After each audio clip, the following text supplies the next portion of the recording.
নারী হতে চাও যদি ওগো নারী, পরদা পুশিদা হও ওগো মা জননী। বলো সুবহানাল্লাহ। জান্নাতি হতে চাও যদি ওগো নারী, পরদা পুশিদা হও ওগো মা জননী। জান্নাতি হতে চাও যদি ওগো নারী, পরদা পুশিদা হও ওগো মা জননী। শোনো না ওগো মা বোনেরা, শোনো না ওগো মা বোনেরা, কেমন ছিল মা ফাতেমা জননী। জান্নাতি হতে চাও যদি ওগো নারী, পরদা পুশিদা হও ওগো মা জননী। আর জান্নাতি রানী হলো কেমন করে, তালুটা মাপের কাছে পরিত গায়ে। জান্নাতি রানী হলো কেমন করে, তালুটা মাপের কাছে পরিত গায়ে।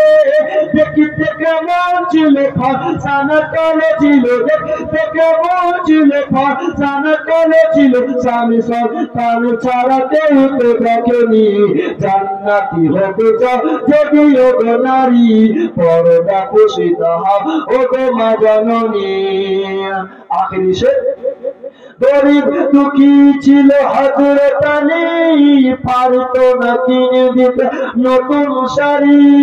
গরিব দুঃখী ছিল হযরত আলী, পারতো না কিনে দিতে নতুন শাড়ি।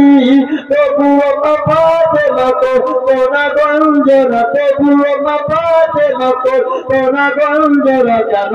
স্বামী ছিল তার নয়নের মণি। জান্নাতি হতে চাও যদি ওগো নারী, পরদা পুশিদা হও ওগো মা জননী।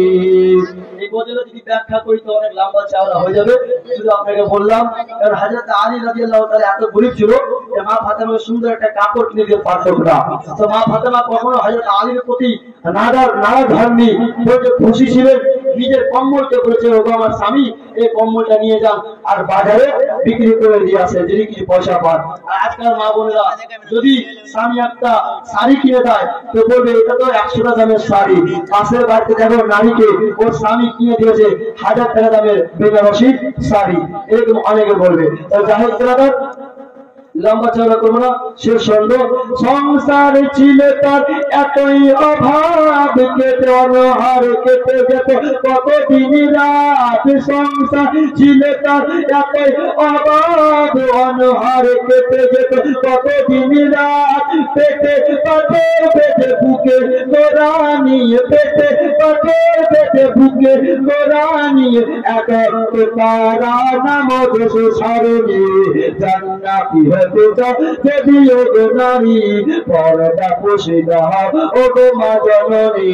শোনো না ওগো মা বোনেরা, শোনো না ওগো মা বোনেরা, কেমন ছিল মা ফাতেমা জননী। জান্নাতি হতে চাও যদি ওগো নারী, পরদা পুশিদা হও ওগো মা জননী।